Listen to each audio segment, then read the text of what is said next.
Hello, magandang gabi po. Para makatulong tayo sa pagklaro kung ano ba talaga ang dapat, dapat pwede ba arestuhin na lang kagad sila ni Bato, si Bungo, si Danao, si Albayalde, si Giran, Lapinya at saka Vitaliano Aguirre at idiretso na lang kagad sa ICC kung darating ang warrant of arrest nila? Yan ang iklaro natin ngayon. Marami nagsasabi sila expert sila. Nagpapakilala na magaling sila ang abogado. At marami sa kanila nagsasabi na pwede daw ang aresto. Akalain mo, kung ikumpara mo naman sa ating batas, sa ating konstitusyon, bawal mag-aresto kung walang warrant of arrest. At ang isang pag-aresto na walang warrant of arrest na pwede ay kung ikaw ay nahuli sa akto na gumagawa ng krimen, arestuhin ka.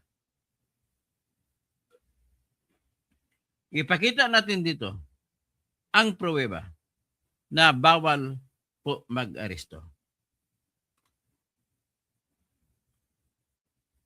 Ladies and gentlemen, the argument is flowing back and forth. One is claiming that he is brighter or more intelligent than the other. Another one is claiming that it is wrong because our constitution is very, very specific that no person in the Philippines can be arrested without a warrant of arrest or without being caught in the act of committing a crime. So shout out kay Delia Pineda, kay Julieta Tiburcio. Good evening from Edmonton, Alberta, Canada. So yan po ang ating resolbahin ngayon. So mamaya ang aking dito, ipakita ko sa inyo kung ano ba talaga ang solution dito, alamin natin kung anong ibig sabihin. Kasi kung basahin natin ang pinagbabasihang batas, ay nagsasabi, ito, natin, ilabas natin ang pinagbabasihang batas at ang kanilang interpretasyon. Sasabihin ko at mamaya, isasabihin ko kung ano dapat na interpretasyon.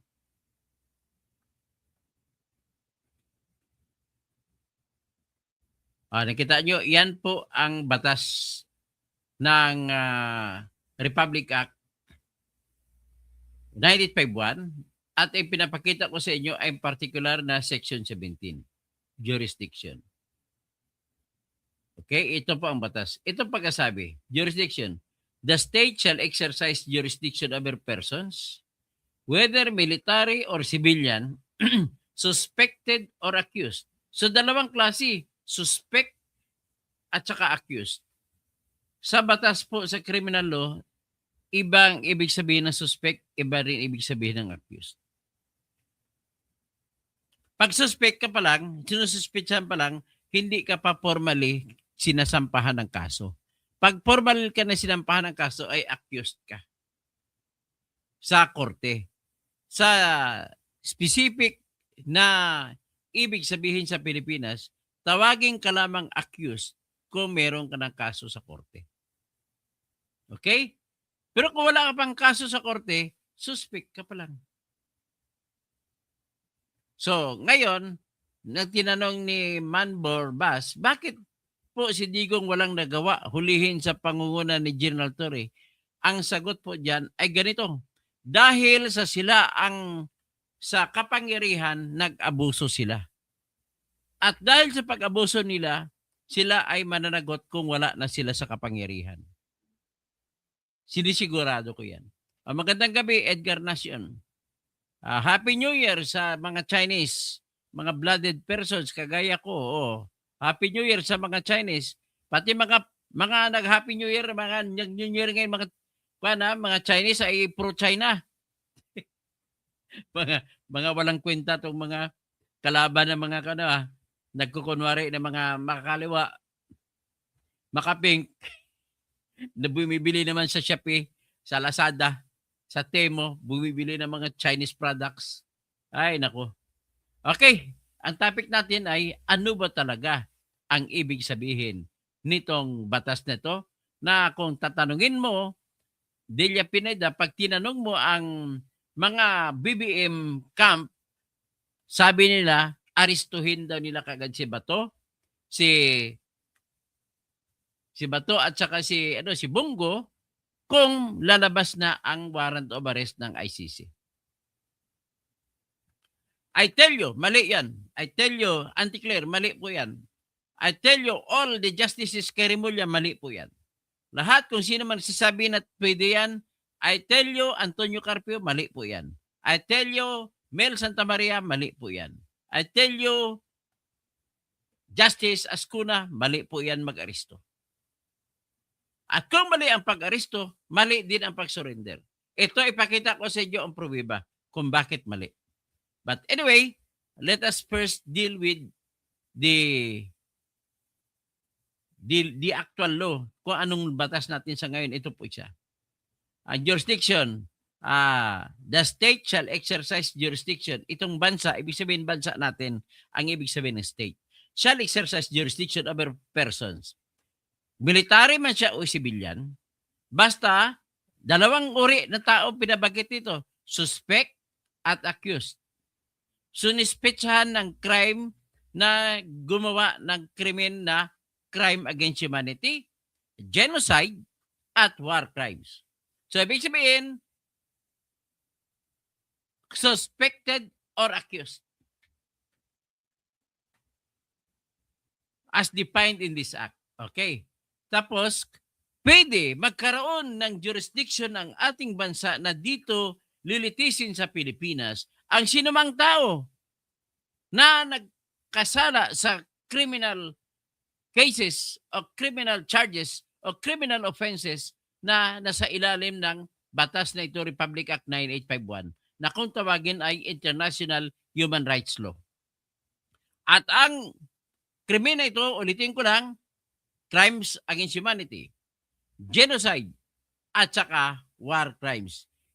Hindi kasama ditong aggression kasi hindi naman tayo pumupunta sa ibang bansa at mang-agaw ng teritoryo. Kundi tatlo lang binabanggit dito. Kasi kung sa ICC, kasama ang pang-apat, aggression. Yung lulusob ka sa ibang bansa. So, may jurisdiction ang ating korte na RTC kung ang akusado, if the accused, hindi suspect, if the accused is a Filipino citizen. Bakit? Ang ginamit na salita na batas ay accused, hindi suspect. At sa itaas, suspect or accused of a crime. Tapos dito, magkaroon ng kapangyarihan sa paglilitis at paghusga ang ating RTC kung ang akusado ay Filipino citizen. Number 2, kung ang akusado, kahit hindi man siya Pilipino o kahit saan man siya nakatira, ay nandito sa Pilipinas. Number 3, kung ang akusado ay nagkasala, nagawa ang krimen laban sa Pilipino. Yan. So, tatlong sitwasyon lang pwede makapag-trial ang ating Regional Trial Court. Okay? So, ang ibig sabihin, punta na tayo ngayon sa sunod. Ito na, in the interest of justice, the relevant Philippine authorities may dispense with the investigation or prosecution of a crime punishable under this act. Hindi na mag-imbestiga ang Pilipinas kung may iba ng korte or international man ang nagsasagawa ng investigasyon. Ang ibig lang sabihin nito ay sa atin pa rin ang choice kung isusuko natin sa ibang korte o hindi. Yan ang ibig sabihin nito. So, ulitin ko lang. In the interest of justice, the relevant Philippine authorities, ibig sabihin in the interest of justice, sa ngalan ng hustisya, ang mga opisyal ng bayan ay maaring hindi na mag-imbestiga at magkakaso laban na sa mga akusado, tinuturong akusado, accused. At remember, pag accused, nasa korte na ang kaso. Sinampahan na siya sa korte ng kaso. So, kung accused na siya, sa ngalan ng hustisya, pwedeng bitawan ng Pilipinas ang kaso kung mayroong iba ng mga bansa o di kaya International Tribunal nagsasagawa ng investigasyon o nagpo-prosecute na sa krimen na ito. At kung ganun man, instead, the authorities may surrender or extradite suspected or accused persons in the Philippines to the appropriate international court, if any, or to another state.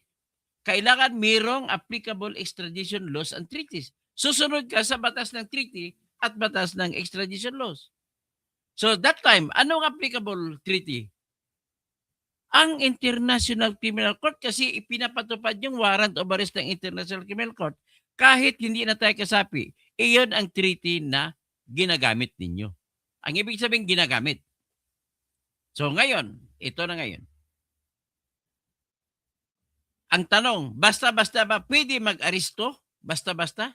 Instead, the authorities may surrender or extradite suspected or accused persons in the Philippines to the appropriate international court, if any. Kung meron.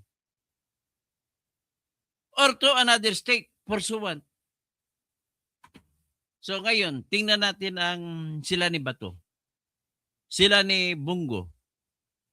Sila ni Danao. Sila ni Albayalde. Sila ni Giran, La Piña, at si Vitaliano Aguirre. May tuturing ba natin sila suspect? The fact na pinangalanan sila na sa papel ng prosecutor ng ICC na co-perpetrator ni Duterte? Tayo, hindi tayo pwede magsabi na suspect sila. Ang ICC lang pwede magsabi. Kasi sila umakusa. Pero matuturing na ba sila accused? Hindi pa, kasi wala pa tayong nakikita na papel na kinasuhan na sila sa ICC. So, ano ibig sabihin na may surrender? May choice tayo.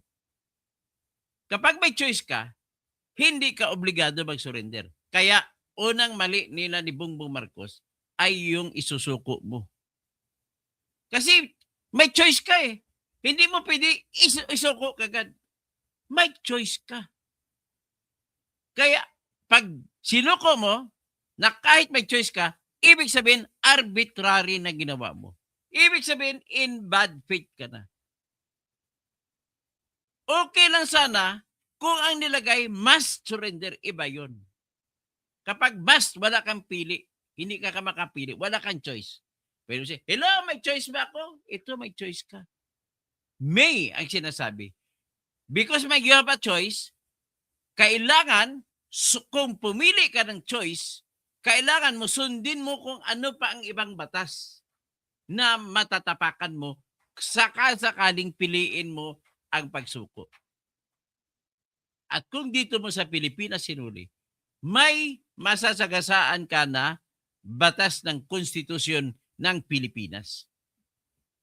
Particular, ang Section 1, Article 3 ng ating konstitusyon, kung saan may sagradong karapatan kahit sinong tao, akusado man hindi, na sinasabi, no person shall be deprived of life, liberty, or property without due process of law, nor any person shall be denied the equal protection of the laws. Sa Tagalog pa, walang sinuman ang pwede patayin, pwedeng arestuhin, pwedeng kumpiskahan ng property o ng kayamanan, at walang sinuman ang mapagkaitan ng patas na pagtingin ng batas natin.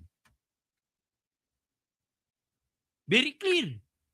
So, dahil may ang salita, hindi must, obligado sila na mag-observe. Excuse me, kung isusuko ko ba ito, ang tao to si Bato, si Duterte, suko na si Duterte. Si Bato, si Bungo, si Danao, si Albayalde, si La Piña, si Giran, tsaka si Vitaliano Aguirre, may matatapakan ba akong batas? Yan, dapat nag-ano kayo, nagtumingin muna kayo. Because of that, hindi kayo ma-excuse. Ang pag-asa na lang nila na hindi makukulong. Pagpalit ng administrasyon, makukulong kasi mga yan eh. Kakasuhan at kakasuhan niya, hindi ako papayag na hindi kakasuhan. Pagpalit ng administrasyon, dahil wala na si Bongbong, ngayon ang depensa nila, inosente kami kasi nakalagay naman sa batas, surrender. Sagot yan, nakita mo bang salitang May? Bago magsalitang November, surrender mayroon salitang May. Yan ang unang panlaban sa kanila. So, ngayon, ito naman, ibig sabihin, pag nakita na yan ng Supreme Court, sigurado halos ako na magdidesisyon ng Supreme Court na bawal mag-aresto. Ngayon, paano mangyari yan? Kasi yung mga dating Supreme Court Justice, si Adolfo Pasco, nasabi niya pwede mag-aresto dahil doon sa batas na ito, sa Republican 9851. Ganon din si Carpio, ganon din si Dean Mel Santa Maria na din dati ng UP, ng FEU, Paris State University College of Law. Marami pang iba nagsasabi. Pero ako lang ata nagsasabi, o kukunti lang kami nagsasabi, na bawal mag-aresto. Kailangan mayroon munang warrant of arrest na inilabas ang sarili nating judge. At yan naman ay magtatanong ka kung bakit nilagay sa Rome Statute, inutos kung sakaling arestuhin nyo ang sinumang tao na may warrant of arrest sa International Criminal Court, ay kailangan idaan nyo muna sa sarili ninyong korte dyan sa lokal. Nakalagay po yan sa Article 59. At bakit hindi nyo dinaan sa korte? Ang sagot ni Boying Rimulya, ni Bendalo, judicial authority din naman ako kasi DOJ secretary ako. Sarap ng sampalin. Hindi kasali ang justice sa judicial authority. Hindi kasali ang justice secretary. Hindi siya judicial officer. Kasi, pagtanong ka, sino ba ang judicial officer? Ang sagot, depende kung saan, ano ang ibig sabihin ng judicial officer sa inyong bansa kung saan siya naresto. Saan siya naresto? Sa Pilipinas. Hindi siya judicial officer kasi sa Pilipinas po, limitado lamang ang salitang judicial officer sa judges at saka justices. Ang justice secretary, hindi po yan judicial officer. Ang fiscal, hindi po judicial officer. Siguro klaro na. Ito, mas magklaro pa ito.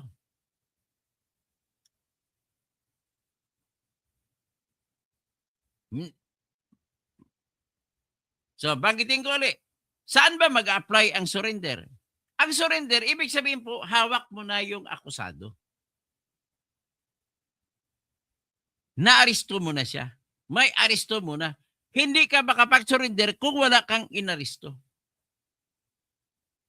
At dahil ang batas ay nagsasalita labang tungkol sa surrender, hindi nagsasabi ang batas na pwedeng mag-aristo. Paano ka ba mag-surrender? Kailangan mo muna mag-aristo. At dahil hindi sinama sa batas ang pag-arrest, ay ibig sabihin, sundin mo ang patakaran o ang batas ng Pilipinas sa pag-aristo. Pangalawa, sinasabi sa taas, accused. Accused lang ang pwede isurrender. Accused. Kasi nasampahan na ng kaso sa korte. At malamang nahuli na siya. Kaya magiging people of the Philippines versus, yan, gano'n ang accused. Next, itong pinakamatindi sa lahat. Itong pinakamatindi sa lahat. Ladies and gentlemen, bago naging final ang batas na ito, maraming debate munang dinaanan nito ng mga senador, mga congressmen, paano nabuo na naging ganon. Ngayon, nag-research ako, tiningnan ko ang original na draft ng batas na ginawa ng mga senador. Ito po siya. Ipapakita ko na sa inyo.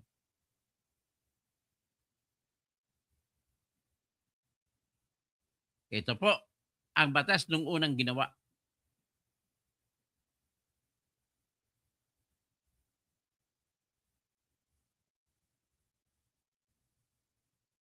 Okay? O ito siya. Ito, yung batas nung ginawa. Part 6, page 14. Para malaman nyo, ito po yung ginagawa pala batas. Senate Bill number 2669 siya. October 8, 2008, ginagawa pa lang. Ito na yung second reading na binuo na sa second reading. Ito yung nakasulat na batas sa second reading. Hindi pang final ito.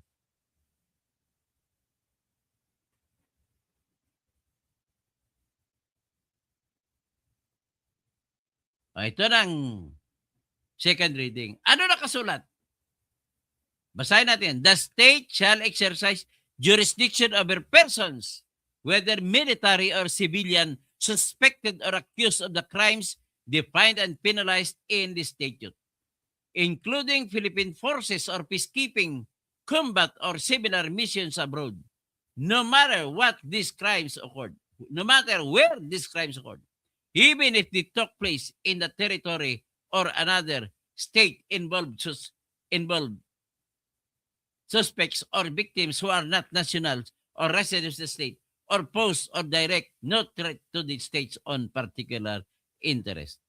Ibig sabihin, yung pangalawang uri na akusado, na suspect, ay yung mga suspect ng ibang bansa or national ng ibang bansa o di kaya residente ng ibang bansa o di kaya nawalang delikado na ibibigay sa ating bansa. So, yan ang tinutukoy niya. Ngayon, sinabi niya, however, in any of the later cases, ano yung later cases? Ito yung mga kaso na nangyari sa ibang bansa na walang delikado sa Pilipinas. Kaya sinabi dito, in any of the later cases, if the crimes took place in the territory of another state, doon kung nangyari sa ibang bansa, involved suspects or victims who are not nationals of the Philippines, or pose no direct threat to the Philippines on particular security interest, the relevant Philippine national authorities may dispense with prosecuting a crime punishable under this act. Yan ang original na version bago naging final. Ang sinabi dito, kung nangyari sa ibang bansa ang krimen at kung nandito sa Pilipinas, ay pwede natin hayaan na lang yan. At kung sa ating kamay ang akusado, ibig sabihin nahuli na. Kung sa ating kamay akusado, ay isusuko natin. Ibig sabihin, nung ginagawa pa lang ang batas, ay nasa kaisipan na nila na nahuli na yung tao bago mo isuko. Ay nako. Ito na po history ng batas nung ginawa. At sino ang gumawa ng batas na to? Tingnan natin kung sino gumawa ng batas. Balik tayo doon sa simula. Ito, sino gumawa?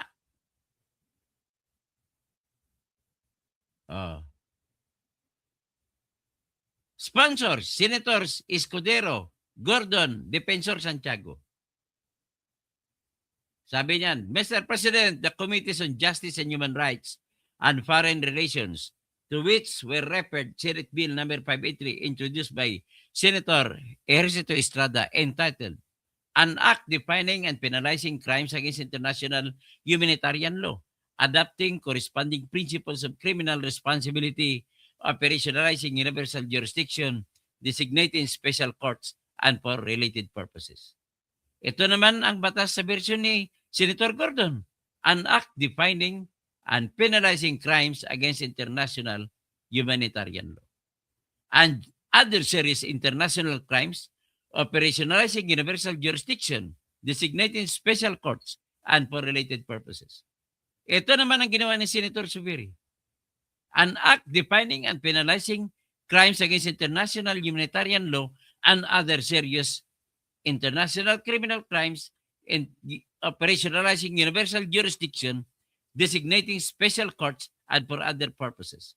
Tapos ito naman, introduced by Senator Miriam Santiago, An Act Defining and Penalizing Crimes Against International Humanitarian Law and Other Serious International Crimes adopting corresponding principles of criminal responsibility, applying universal jurisdiction, and designating special courts. So, ang panghuli, ito na po ang produkto na second reading. An act defining and penalizing crimes against international humanitarian law and other serious international crimes, operationalizing universal jurisdiction, designating special courts, and for related purposes. So, yan ang pumirma as be approved in substitution of Senate Bill number 583, 1446, 1542, and 1861 with Senators Ejercito Estrada, Gordon, Soberi, Defensor Santiago, and Escudero as authors. Yun, pirmado ni Noynoy Aquino. Kasi si Noynoy ang chairman ng Justice and Human Rights. Pirmado rin Miriam Defensor Santiago. Pirmado rin ni Francis C. Escudero. At pirmado rin dito ni Alan Peter Compañero Cayetano. Tapos pinirmahan din, hindi pumirma si Pia Cayetano. Pumirma rin si Juan Ponce Enrile. Sabi niya, with questions, may tanong siya. Pinirmahan din ni Gregorio Honasan II. Pinirmahan din ni Ramon Bong Revilla Jr. Pinirmahan din ni Jambi Madrigal na sasabi siya, with reservation only because ICC treaty should be submitted for ratification first.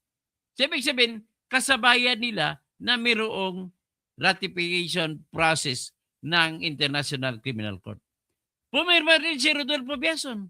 Pumirma din si Edgardo Angara. Sabi niya, with serious reservations. Si Joker Arroyo, hindi pumirma. Si Lito Lapid, pumirma, pero may itlog. Richard Gordon, pumirma. Miguel Subiri, pumirma. Si Marruas, pumirma, pero may quick clarificatory questions. Si Loren B. Ligarda, pumirma. Si Trillanes, hindi pumirma. Ayan. So, yan na ang batas. So, ito po ngayon, papunta tayo sa Section 17.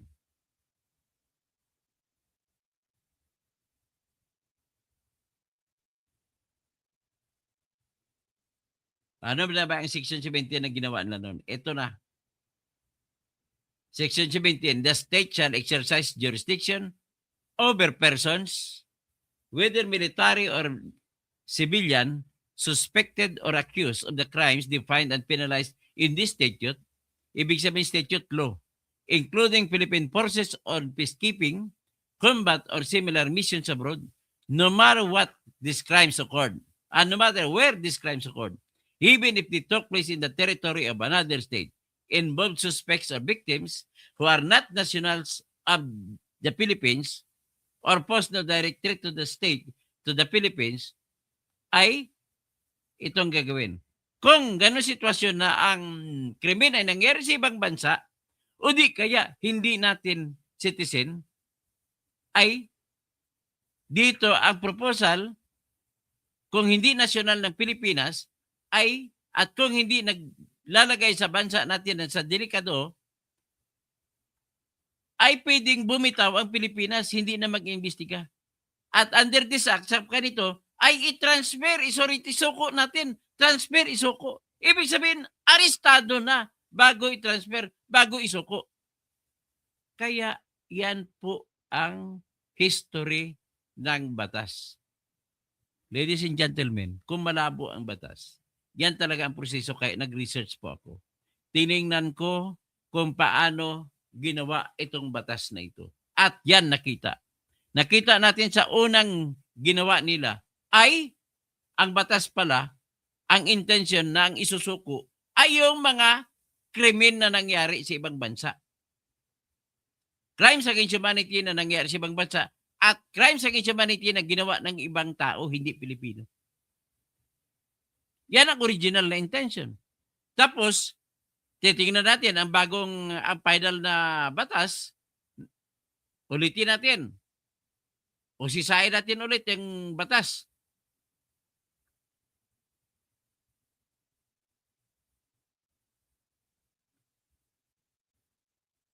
Ito.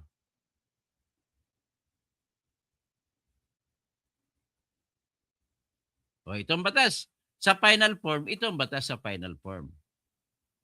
Pero binabanggit dito sa first paragraph, puro accused. If the accused is Filipino, if the accused regardless citizenship, residence, if the accused has committed in the...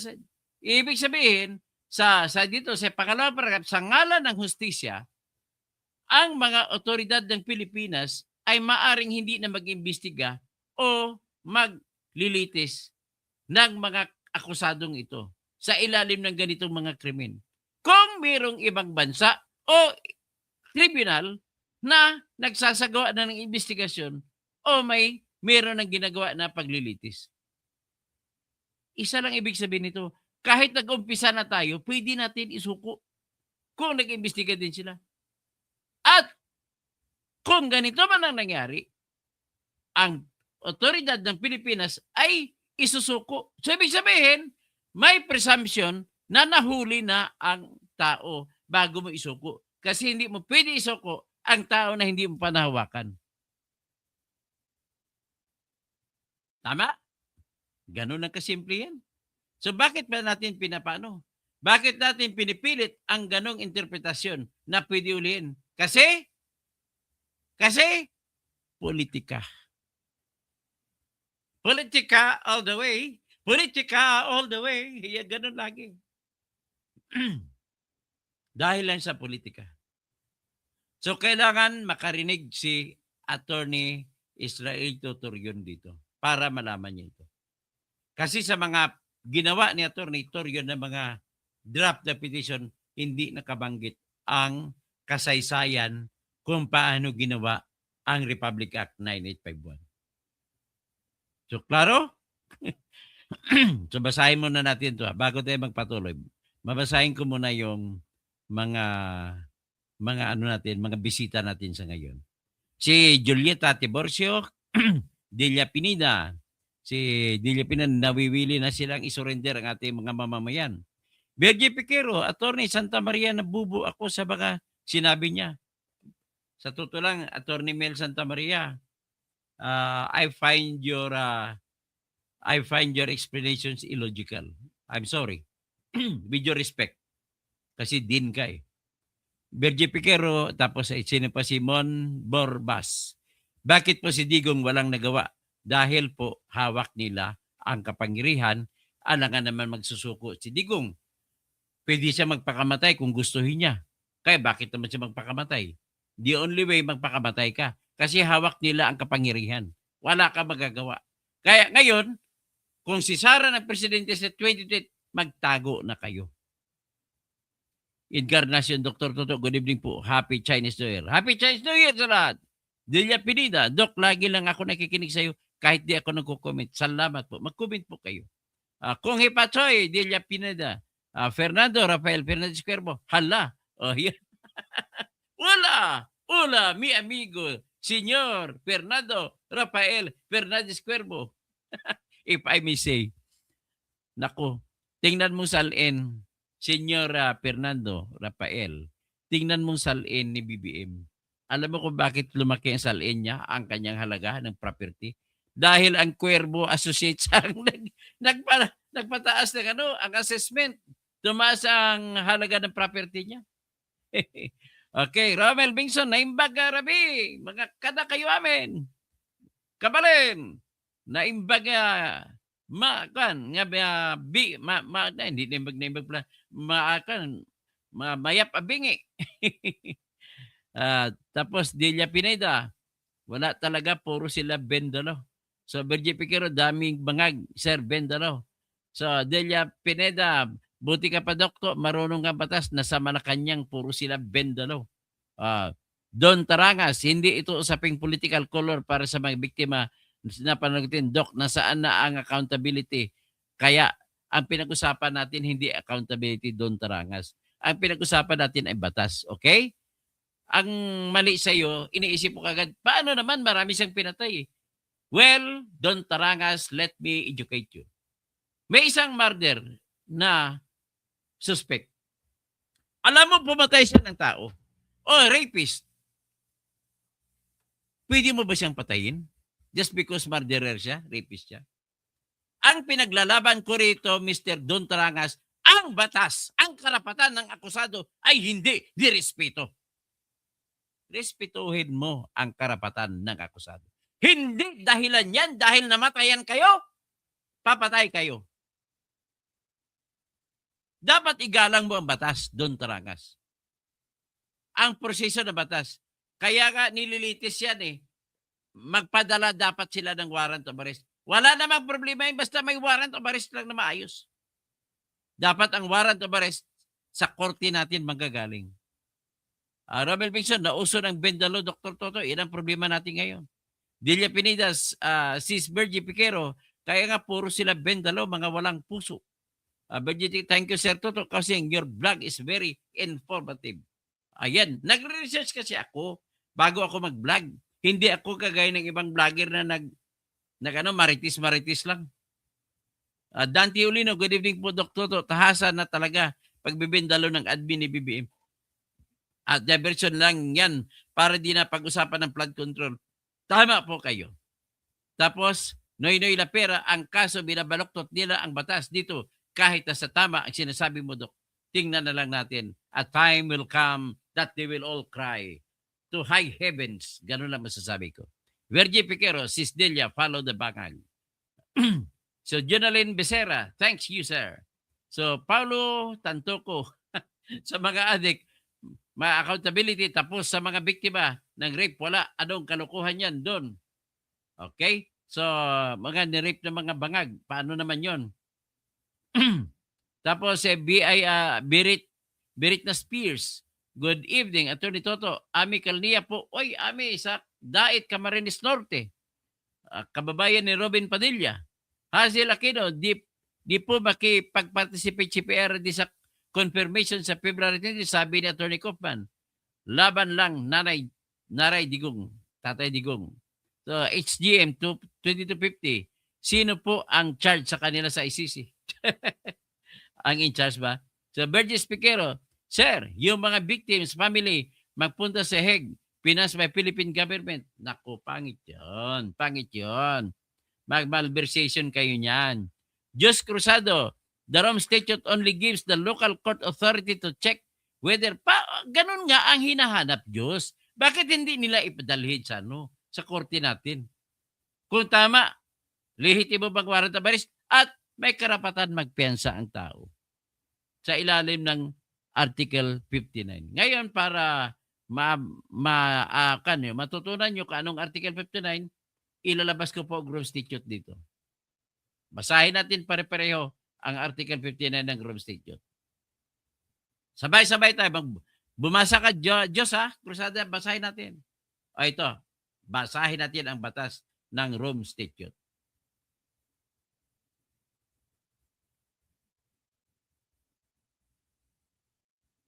Yan. Ilabas ko ha, basahin natin sabay-sabay. Yan ba yan? Ay, hindi yan. Ito, isa.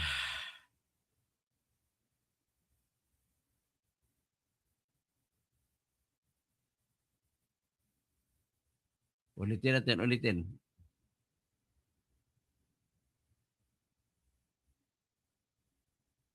Ito po.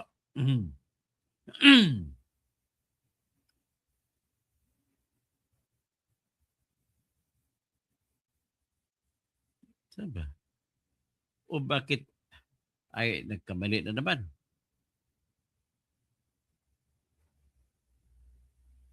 Di yan, kasi yan yung order ng court ng ICC.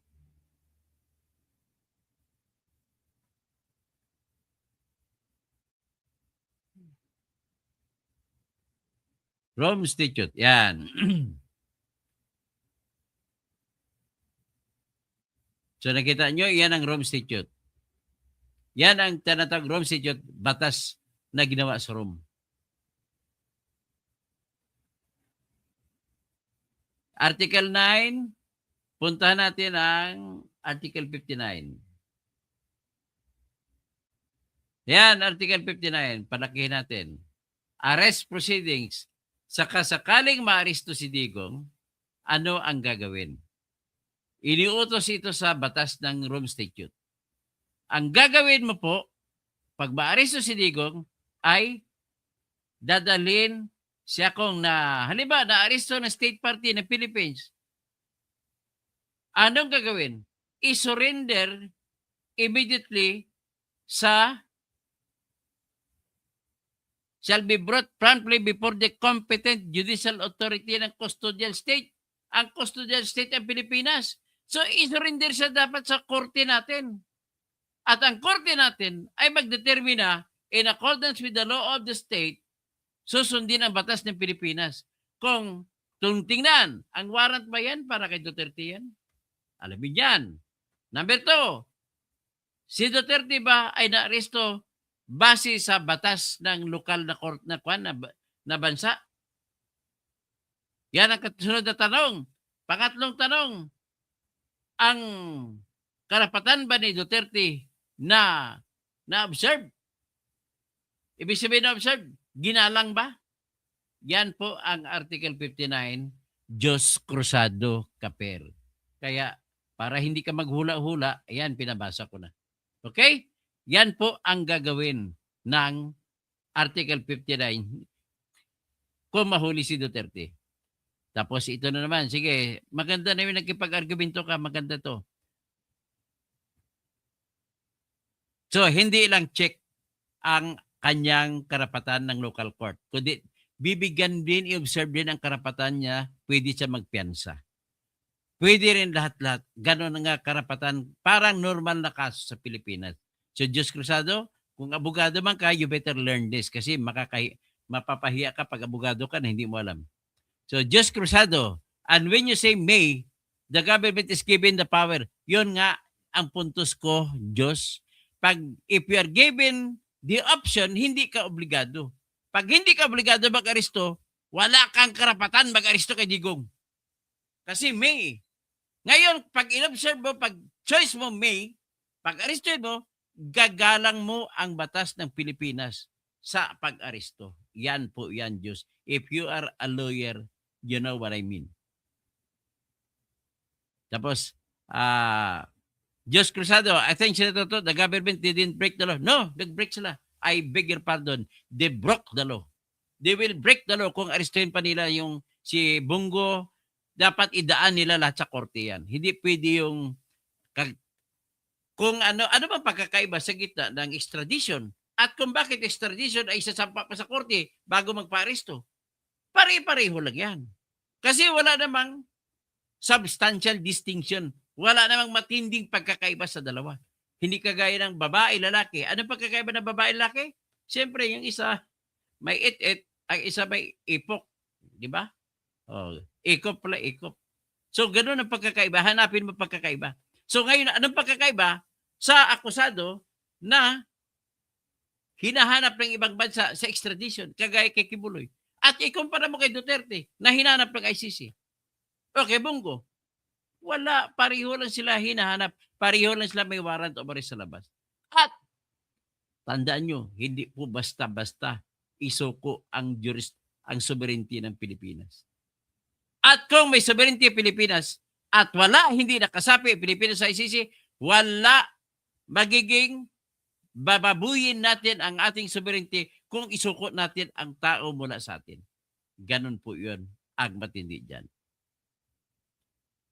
So, Yaismin, Doktor, kung ibendalo ulit, ay, dito na sila makakano. At least hindi nila kayang gawin ngayon. Kita mo kaya nagtago si Bato. Hindi nila kayang gawin ngayon yan. Dahil ginawa na nila nung una. Wala na magtitiwala sa mga katraidoran nila. Pipito Bato, good pay Idol Tuto, watching from Nueva Ecija. Oy, magandang gabi dyan sa Nueva Ecija. Lalo dyan sa mga batos ko dyan sa Cabiao. Oh, sa Gapan. Tapos Rosalie Quizon Yang, enjoy ako makinig sa iyo, sir. Salamat po. Paul Hincha Rossetti, magandang gabi, Dr. Toto. Alan Lauro, thanks for educating me, Dr. Kausing. Good evening po. Junior Lawama. Hi, Dr. Toto Kausing. Diyos Cruzada. Yes, Senator, I'm still here. Okay. Tapos K3R. Basta ako, compare lang nila yung stadium ng 30,000. Tama. I-compare mo 30,000 na stadium, naglalaro si Alex Ayala. Dami-dami nanood. 30,000. Ganon karami ba 30,000 pinatay ni Digong? Kapal paniwala ba? Ay naku, mga magkuwento talaga makadilaw. Kung ano namang wala kayong ebidensya, mahilig kayo gumawa ng kuwento. Na marami na pa namang Pilipino naniniwala. Ay naku. Tapos sa Ara Sausa, good evening. Good evening. Tapos Diyos Cruzada, you're right, but does not apply to Philippines when it's no longer a member. Yes, tama po kayo. Glenn Mac, 3.4. Dr. Kapag kaalyado mo si Sara sa 28, sang-ayon ka ba sa war on drugs niya? Basta wala lang patayan. Ang gusto ko war on drugs, sundin natin yung nangyari sa Singapore. Ang ginawa ng Singapore, inaresto lang lahat. Mas matindi pang mga drugs sa Singapore nung panahon nag-umpisa pa lang si Lee Kuan Yew. Tapos, ang nangyari, pagkakaiba lang, sa Singapore, ang batas ay batas. Ang korte ay korte. Hindi binababayaran ang korte sa kanila. Kita mo si Flor Contemplacion, kahit anong pakiusap ng ating presidente, tinuluyan, binitay. Ganun ako kasimple. So, Ara Sausa, dapat idaan sa korte nga po yan. So, just sa complementary principle, while the Philippines has primary jurisdiction, tama po kayo. Ang problema lang, sinadya ni Bongbong Marcos na hindi kunin. Kasi presidente na siya, 2022, pwede siyang mag-utos na sampahan ng kaso na crime against humanity si Digong dito sa Pilipinas. Bakit hindi niya ginawa? Kasi ang problema niya, pag dito ginawa, pwede pa rin makalaya si Digong. Bakit? Kasi po, tingnan natin ang batas. Ang kulong po ay 20 years lang maximum pwede makapagpiyansa. Yan ang ayaw ni Bongbong mangyari. So, alternative prosecution, relevant authorities may forgo local investigation if international law is already handling the case. Actually, kahit hindi pa nag-handling, pwedeng agawin. Pero by complementary principle tayo, by primary tayo, hindi pwede manguna ang international court. So, ibig sabihin, may premise tayo na kung nauna sila at dapat na-aristo natin ang akusado bago natin isurrender. Kasi kung hindi aristo, magpapalabas? Saan ka kukuha ng warrant of arrest? Pag umikot ka gaya kay Bato ngayon, nasa Davao na siya. How will we arrest Bato? Di ba? Tapos, ngayon na marami ng pulis na kakalam na delikado, mayroon pa bang pulis na willing mag-aristo na alam nila kapag hindi na si BBM ang presidente, makukulong sila? Ganun lang ho yan. Kaya kayo mga pulis na nakikinig sa akin, it's up to you to risk your career. Kasi kung manghuli kayo, wala po itong tinatag na doctrine of operative fact. Bakit? Alam nyo na ang Pilipinas ay bawal mag-aresto kapag walang warrant of arrest o kung hindi mo nahuli na gumagawa ng krimen. So tapos, Diyos Cruzado, legal basis it ensures compliance with international law and treaties regarding grave crimes. So Dennis Velasco, Sir Toto, kaso ombudsman greater. Tag ng ombudsman, bendolo talaga yan. Ate Hides, good evening, Dr. Toto. Sopronio Marcelo, hi, Attorney Kausing, you are a brilliant lawyer. Salamat po. Ate Hides, tama po. Roman Bingson, panahon na talaga, Dr. Toto, para sa jury system. Dapat! Tulungan niyo ako, magkampanya tayo jury system.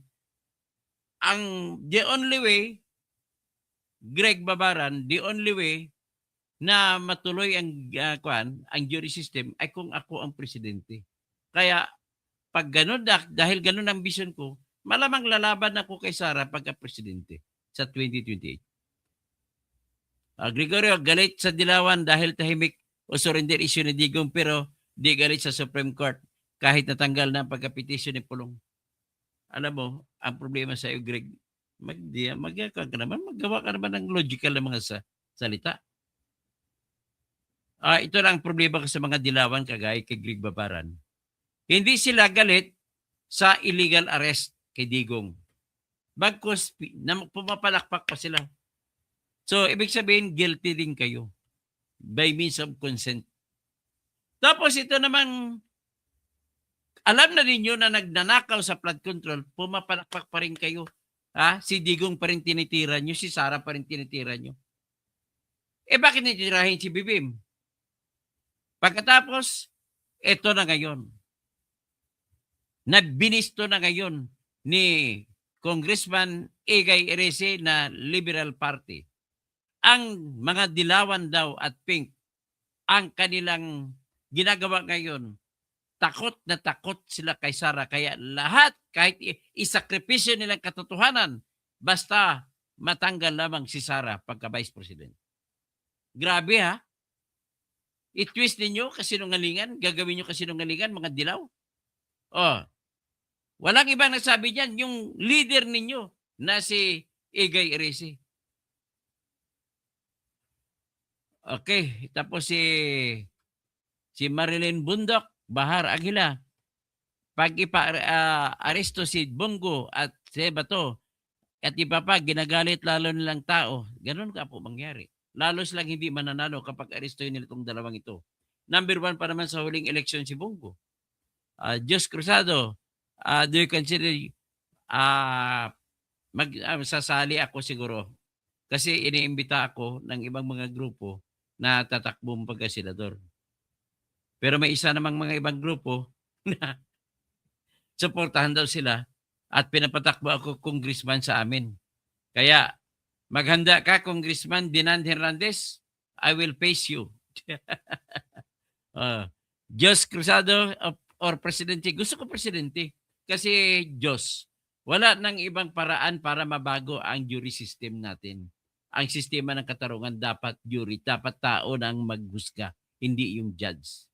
The only way ay kung ako ang presidente.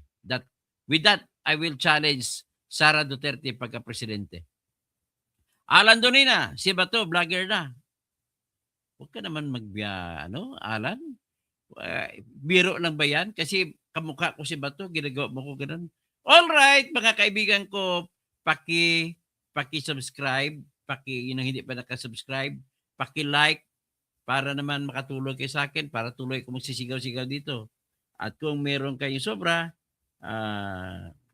pahingi naman sa GCash.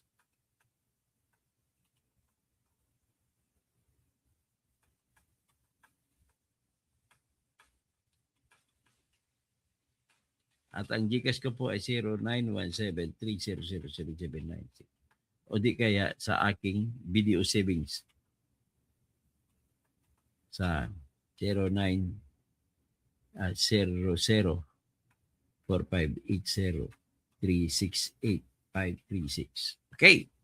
Maraming salamat po. Si Diyos Cruzado, I thought Erese was a BP sa Sara supporter. Hindi siya. Dilawan siya. Tapos si Dennis Velasco, Sir Toto, magsalita na si Bam Aquino, di nila gusto ginagawa. Ay, oo nga pala. Sige, vlog ko na lang si Bam Aquino mamaya. Tsaka si Rizal Tiberos. Ayaw nila yun mangyari. Bergie Piquero, pagtapos si Sara, ikaw naman sunod. Pwede rin po. So, Ate Hides, thanks po. May basihan ang surrender. Ay, wala pong basihan ang surrender. Magkipagpusta pa ako, magkipagputulan pa ako ng liig. Okay. Ito po ang aking hiniling sa inyo. Greg, kung may sobra ka dyan, bigyan mo naman ako. Ayan. Maraming salamat. Paki-like.